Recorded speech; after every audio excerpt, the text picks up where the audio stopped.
Hello friends, আমি তমালি। আমার বাগান আপনাদের সবাইকে অনেক স্বাগত জানাই। আজকে একটা স্পেশাল দিন। আজকে আমার 17 বছরের অ্যানিভার্সারি। তো আজকে এই গাছটা মন প্রাণ খুলে ফুল দিয়েছে অনেক দিন বাদে। একদম অনেক বছর আগে একবার ফুল দিয়ে দেখিয়েছিলাম যে প্রচুর ফুল ফুটেছে। তো আজকে সেই সেম পরিমাণে ফুল ফুটেছে। একটা ছোট্ট পুঁচকে গাছ, সেই পুরনো গাছটা তো নেই। যে ফুলটা অনেক বছর আগে দেখিয়েছিলাম সেই গাছটা মারা গেছে, কিন্তু এই গাছটা মোটামুটি 9 করে হলো 2 বছর হয়ে গেল। তো এটাতেও কিন্তু সেম পরিমাণে ফুল দিয়েছে, এবং যেটার জন্য আমার পুরনো গাছটার কথা খুব মনে পড়ছে, কারণ সেটাও প্রায় 5 বছর ছিল, তারপর মারা গেছে। তো দেশি জবা, পিঙ্ক জবা, একটা ডালের দুটো ফুল। এটাতে একটা, তিনটে, চারটে, পাঁচটা, ছটা। কিন্তু দূর থেকে যখন দেখছি তখন এই জোনটা পুরো পিঙ্ক দেখছি, এত সুন্দর লাগছে। মানে আমার গাছ করা সার্থক। প্রকৃতি সবসময় কোনো না কোনো রূপ থেকে আশীর্বাদ দিতে থাকে। দেশি বিদেশি এরকম বলে কোনো কথা নেই, ফুল তো ফুল। ফুলের ভালোবাসা ফুলেরই ভালোবাসা, সেটা দেশি হোক কি বিদেশি হোক সেটা ম্যাটার করে না। কিন্তু অনেক বছর বাদে একসঙ্গে এতগুলো ফুল দেখে মনে হলো যেন প্রকৃতি বলছে যে তোর সেই পুরোনো দিনটা আজও বেঁচে আছে। মানে এটা দেখেও একটা অন্যরকম আমেজ। আর একটা আছে, যেটা তো বিবেকানন্দ জবা, সেটা সবাই জানেন। সেটাও একটা বেচারা বালতি, যে বালতিতে বসেছিলাম সেই বালতি ঝড়ে ভেঙে গেছে, কিন্তু তারপরেও তাকে আমি গ্রো ব্যাগে বসিয়েছি। বসানোর পরেও যে ফুল দিচ্ছে, এটাই আমার কাছে অনেক, আর কিছু না। মানে যারা অনেক স্ট্রাগল সহ্য করে তবে এখনও বেঁচে আছে এবং এত সুন্দর ফুল দিচ্ছে।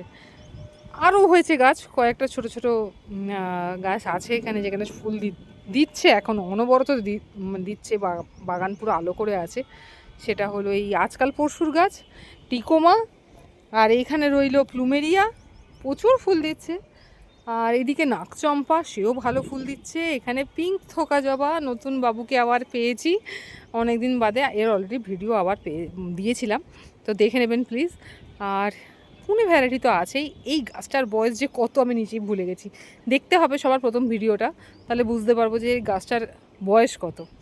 পিঙ্কটা মারা গেছিলো, কিন্তু হলুদটা সেই যে পুরনো, সে পুরনোটাই থেকে গেছে। তো এটা হয়তো আশীর্বাদ প্রকৃতির, বা ভাগ্য বলতে পারেন, কারণ চট করে এত বছর বাঁচে না, কোনো কোনো কোনো কারণে মারাই যায়। আর একটা যেটা হয়েছে সেটাও দেখাচ্ছি, সেটা হলো সিঙ্গেল পাপড়ির অপরাজিতা। কত সুন্দর ফুটেছে, এই দেখুন। ভেবেছিলাম থোকা, কিন্তু হয়েছে সিঙ্গেল, কিন্তু তাও ঠিক। নীল রং তো, যে কোনো সিঙ্গেল হোক কি থোকা হোক সেটাই ভালো লাগে। আর রয়েছে এইদিকে প্লে বয়ের গাছটা, প্লে বয় যে হিবিস্কাস যে জবাটা, কিন্তু এর একটা পাপড়ি খুবই নরম হয়। এত হাওয়া দিচ্ছে, এত মানে ঝোড়ো হাওয়া, যে পাপড়ি কারোর সাথে লেগে গেলেই সেটা ঝলসে যায়। তো সেরকমই হয়েছে, কিন্তু ফুলের সাইজ যথেষ্ট বড়। আর আদারওয়াইজ ছাদে এখন আপাতত একটু মন্দা চলছে, কারণ একটু ফুল কমে গেছে। যেই সময় অফুরন্ত ফুল ছিল সেই ভিডিও দেওয়া হয়েছে। এখন আপাতত জবারা বাজিমাত করছে, কিছু করার নেই। জবারা এখন ভরে ভরে ফুল দিচ্ছে। এই ফুল তুলতে এসছি, তাই ভাবলাম যে আপনাদের একটা ভিডিও করে দেখাই। আর রয়েছে এখানে ম্যান্ডেভিলা, নতুন বসিয়েছি। মোটামুটি খুবই ছোট গাছ বসিয়েছিলাম, ম্যান্ডেভিলার দাম আপনারা সবাই জানেন, তাই আমার একটা খুবই ছোট গাছ বসিয়েছিলাম। আপাতত 2 মাস হয়েছে হয়তো গাছটা, এখন একটু লতাতে শুরু করেছে, ফুলও দিচ্ছে। তো হ্যাপি আজকের দিনের জন্য, এদেরকে দেখে আমি হ্যাপি। বিশেষ করে একে দেখে খুব পুরনো একটা স্মৃতি মনে পড়ে যাচ্ছে। এতগুলো পিঙ্ক থোকা যাও, পিঙ্ক থোকা তো আছেই, থোকাটা তো ওখানে ফুটেছেই, প্লাস এই সিঙ্গেলটা, জাস্ট মন খুশ হয়ে গেছে। আপনারাই দেখে বলুন কীরকম লাগছে।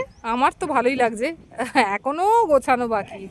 আমি একা হাতে এত তাড়াতাড়ি হয়তো গুছিয়ে উঠতে পারবো না, একটু সময় লাগবে, কিন্তু চেষ্টা করছি। যখন গুছিয়ে উঠবো আশা করছি এটা আমার সব থেকে প্রিয় জায়গা হবে। অবভিয়াসলি যেখানে গাছ আছে সেখানে তো তমালি আছেই, মালি না থাকলে কি করে হবে। তো যাই হোক, আপাতত চেষ্টা করছি কত তাড়াতাড়ি গোছানো সম্ভব হতে পারে। পদ্মরাও ফুটছে, শালুকেরাও ফুটছে, সবাইকে নিয়ে একসঙ্গেই চলতে হবে। আর দেখি, ও লাস্টে একটা গাছ ভুলে গেছি, এনাকে না দেখালে ইনি রাগ করবেন। সেটা হলো সাদা জবা, এটাও দেশি, কিন্তু প্রচুর ফুল ফোটে। তো আজকে এটুকুই, দেখে বলবেন কীরকম লাগলো। ভালো লাগলে অবশ্যই লাইক করবেন, কিছু জানার ইচ্ছে থাকলে নিচে কমেন্ট বক্সে জানান। আশা করছি আজকে কমেন্ট বক্সটা কিছু জানার জন্য নয়, আজকে সিরিয়াসলি আমার 17 বছরের অ্যানিভার্সারি। এত দিন যে আমি আছি, মানে একসঙ্গে আমরা দুজনে, সেটা কিছুটা হলেও তার জন্য কিন্তু গাছ দায়ী, কারণ আমরা দুজনেই গাছপ্রেমী। হ্যাঁ, একজন কাজের চক্করে সময় দিতে পারে না, আর একজন যেহেতু হাউসওয়াইফ সেহেতু সময় দিতে পারে, এইটুকুই যা তফাৎ। এই এত কিছু ডেকোরেশন আমি আজকে জাস্ট মন থেকে বলছি, বিনা পয়সায় হয় না।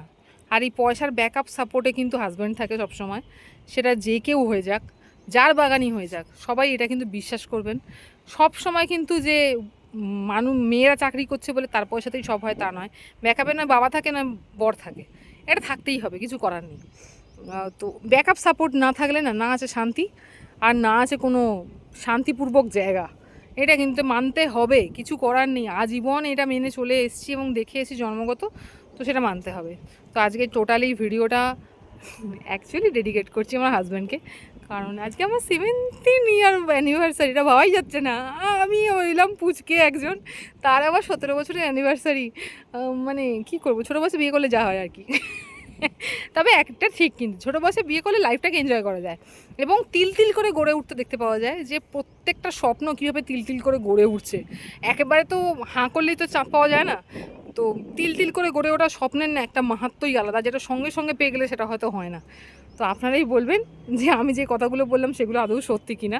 পুরো ভিডিওটা শুনলে অবশ্যই বলবেন, আর আশা করব পুরো ভিডিওটা অবশ্যই আজকের দিনে অন্তত শুনবেন, এটুকু আশা রাখলাম।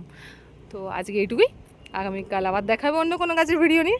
আপাতত আমি লাস্ট শ্যুটটা এনাকে দিয়েই ছাড়ছি, কারণ ইনি আমাকে আজকে একদম মনোমুগ্ধ করে দিয়েছেন। তো আজকে এইটুকুই, আগামীকাল আবার দেখাবে অন্য কোনো কাজের ভিডিও নিয়ে। সবাই ভালো থাকবেন আর সবাই হ্যাপি থাকুন। যত বাগান করবেন, হ্যাপি না থাকলে বাগান করা যায় না, আর বাগান করলে যত ফুল ফুটবে তত আপনি হ্যাপি থাকবেন। তো সবাই সবার পরিপূরক। আজকে এইটুকুই, আগামীকাল আবার দেখাবে।